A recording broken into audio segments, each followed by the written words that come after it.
दोस्तों 2008 में cricket India में एक रिलीजन माना जाता था, तब भी और आज भी। बीसीसीआई दुनिया का सबसे पावरफुल क्रिकेटिंग बोर्ड माना जाता है। तब से क्रिकेट बोर्ड्स ने एंटी करप्शन यूनिट्स बनाना शुरू किया। पाकिस्तानी प्लेयर्स 2008 के बाद आईपीएल का हिस्सा नहीं बने। कुछ लोग कहते हैं क्रिकेट कमर्शियल हो गया है और कुछ लोग कहते हैं ये मॉडर्न एवोल्यूशन है। अस्सलाम वालेकुम दोस्तों, जरा सोचिए, एक स्टेडियम जहां लाइट्स इतनी ब्राइट हैं कि रात दिन जैसा लगता है। 70,000 लोग स्टेडियम में चीख रहे हैं।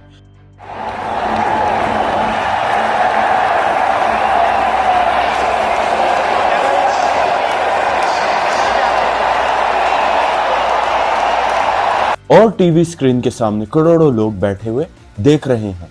कैमरा एक सिक्स को फॉलो करता है और कमेंटेटर्स चीखते हैं। Here he goes this time. Boom, Bowman. Goodbye, good night. It's 6 more. Fireworks आसमान पर फटते हैं, लेकिन इसी वक्त किसी एक होटल रूम में कुछ लोग लैपटॉप्स और फोन के साथ नंबर्स कैलकुलेट कर रहे हैं और करोड़ों का पैसा एक ही ओवर पर लग रहा है। ये सिर्फ क्रिकेट नहीं, ये एक इंडस्ट्री है, ये एक पावर स्ट्रक्चर है और ये एक एंटरटेनमेंट एम्पायर है। आज हम बात करेंगे आईपीएल मतलब इंडियन प्रीमियर लीग की, उस सच की जो ग्लैमरस भी है और कंट्रोवर्शियल भी। दोस्तों 2008 में क्रिकेट इंडिया में एक रिलीजन माना जाता था, तब भी और आज भी। लेकिन फिर एक विजन आया, क्रिकेट को हॉलीवुड स्टाइल एक एंटरटेनमेंट बनाना। Short format, city based teams, player auction, live TV पर, म्यूजिक, डांस, सेलिब्रिटी प्रेशर और फिर पैदा हुआ आईपीएल। शुरू में लोगों ने कहा कि ये सिर्फ एक सर्कस है, लेकिन फिर 2-3 साल के अंदर ही ये दुनिया की सबसे अमीर क्रिकेट लीग बन गई। टीम्स जैसे Mumbai Indians, Chennai super Kings और कोलकाता नाइट राइडर। और आज ये सिर्फ एक टीम्स नहीं बल्कि मल्टी बिलियन डॉलर्स ब्रांड्स हैं। दोस्तों आईपीएल में आप सोच भी नहीं सकते कि कितना पैसा इन्वॉल्व्ड है। Broadcasting rights billions of dollars के हैं, digital streaming deals record breaking होती हैं, स्पॉन्सरशिप कॉन्ट्रैक्ट्स होते हैं, हर ओवर पर स्पॉन्सर ही स्पॉन्सर होता है और इस लीग को मैनेज करता है board of control for cricket in India. BCCI दुनिया का सबसे पावरफुल क्रिकेटिंग बोर्ड माना जाता है फाइनेंशियल टीम्स में। दोस्तों ये पावर सिर्फ क्रिकेट तक महदूद नहीं, ग्लोबल क्रिकेटिंग डिसीजंस पर भी इसका असर माना जाता है। और यहाँ से कहानी और भी इंटरेस्टिंग होती है। क्रिकेट और बॉलीवुड इंडिया की दो सबसे बड़ी इंडस्ट्रीज, जब ये दोनों मिले तो फिर एक्सप्लोजन होना ही था। बॉलीवुड सेलिब्रिटीज ने टीम खरीदी, ओपनिंग सेरेमनीज पर सुपरस्टार्स परफॉर्म करते हैं। फॉर एग्जाम्पल जैसे शाहरुख खान का नाम आईपीएल से बहुत स्ट्रॉन्गली जोड़ा जाता है as team owner of Kolkata Knight Rider, और इसने आईपीएल को एक एंटरटेनमेंट फेस्टिवल बना दिया। अब मैच सिर्फ मैच नहीं रहा, वो एक रेड कारपेट इवेंट बन गया है।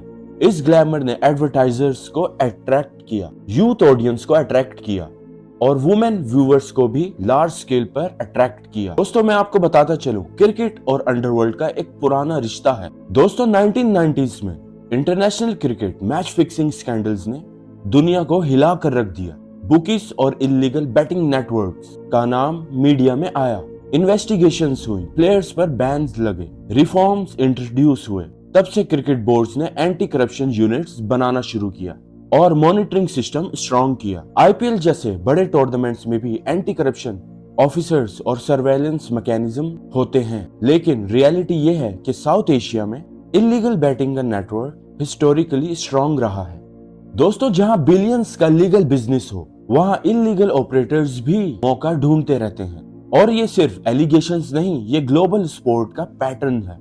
फुटबॉल, टेनिस, बॉक्सिंग, हर स्पोर्ट्स ने कभी ना कभी बैटिंग स्कैंडल्स देखे हैं। इसी वजह से आईपीएल भी स्ट्रॉन्ग मॉनिटरिंग यूज करता है। दोस्तों बैटिंग यानी सट्टा आजकल बहुत मॉडर्न हो चुका है। आज illegal batting traditional phone lines तक महदूद नहीं, अब ऑनलाइन प्लेटफॉर्म्स आ गए, क्रिप्टो ट्रांजैक्शंस होती हैं। स्पोर्ट बैटिंग यानी एक नो बॉल पर करोड़ों रुपए लग सकते हैं और अथॉरिटीज सस्पिशियस पैटर्न मॉनिटर करती हैं। ये कैट एंड माउस गेम है। सिस्टम स्ट्रॉन्ग होता जा रहा है लेकिन टेम्पटेशन भी बड़ी होती जा रही है। दोस्तों स्पोर्ट्स और पॉलिटिक्स का रिश्ता बहुत पुराना है। आईपीएल का शेड्यूल कभी इलेक्शंस या सिक्योरिटी इश्यूज की वजह से शिफ्ट हुआ। फॉरेन प्लेयर्स का पार्टिसिपेशन, कभी कभी डिप्लोमेटिक रिलेशंस के ऊपर डिपेंड करता है।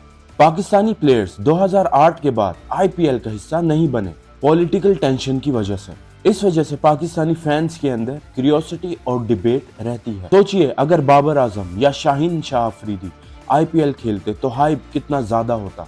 ये सिर्फ क्रिकेट नहीं, ये सॉफ्ट पावर डिप्लोमेसी भी है। आईपीएल ऑक्शन की अगर मैं बात करूं, ऑक्शन टेबल पर एक यंग प्लेयर का नाम आता है। 10 लाख बेस प्राइस होती है और बिडिंग स्टार्ट होती है। 10 लाख, 50 लाख, 1 करोड़, 5 करोड़।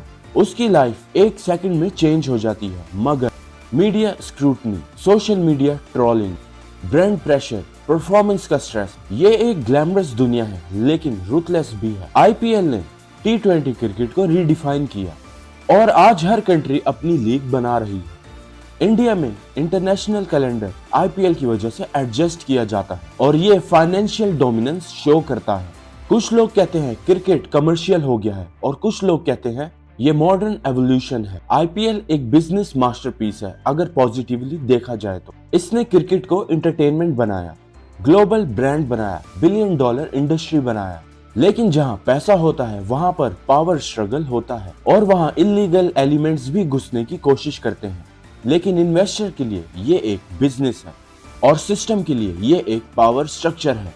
अगली बार जब आप एक 6 देखकर खुश हों या फायरवर्क्स देखकर एंजॉय करें तो याद रखें क्रिकेट सिर्फ 22 प्लेयर्स का गेम नहीं, ये पैसा है, ये पावर है, ये बॉलीवुड है, ये पॉलिटिक्स है और कभी कभी ये उन लोगों का गेम भी होता है जो कैमरे के पीछे होते हैं।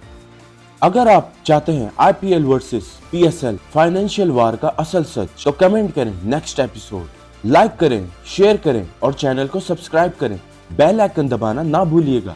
मिलते हैं नेक्स्ट एपिसोड में। अल्लाह हाफिज।